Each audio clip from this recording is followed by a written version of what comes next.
Bangladesh has sent a high-level delegation to Myanmar for talks on the ongoing Rohingya crisis. This comes as part of an effort by Bangladesh to increase pressure on Myanmar to take back the 600,000 Rohingya refugees that have fled Rakhine to escape violence.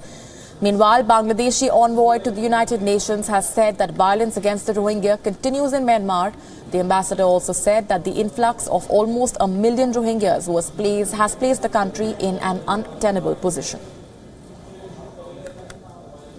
We are continuing to exercise utmost restraint in the face of repeated, unwarranted and willful provocations.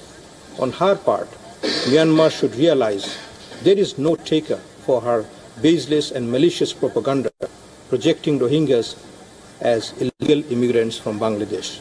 This blatant denial of the ethnic identity of Rohingyas remains a stumbling block. The number of forcibly displaced Rohingyas in Bangladesh has now reached nearly 1 million. This is an untenable situation.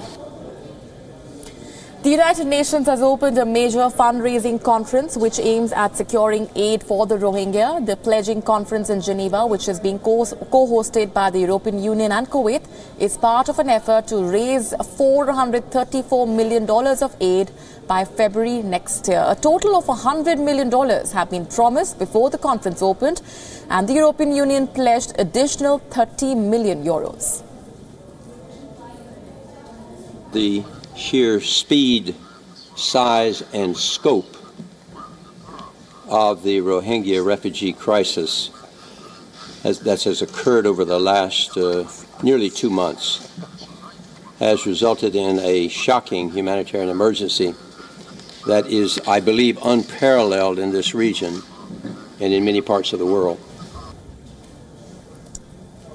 Queen Rania of Jordan visited Rohingya camps in Bangladesh's Cox's Bazar area. During her visit, she spoke to the survivors of the ongoing ethnic cleansing in Myanmar and said that the situation of the Rohingya refugees in Bangladesh is heartbreaking and harrowing. Queen Rania visited the camp in her capacity as a board member of the International Rescue Committee and as an advocate of the work of the UN humanitarian agencies. Before coming here, I had braced myself to witness some desperate conditions, but the stories I heard today were heartbreaking and harrowing. I've heard of systematic rape of young girls being trapped in schools and raped by soldiers. I've heard of babies being kicked around like football and stomped on. I've heard of family members telling me how they've seen their own parents being killed right before their eyes. This is something that is unacceptable.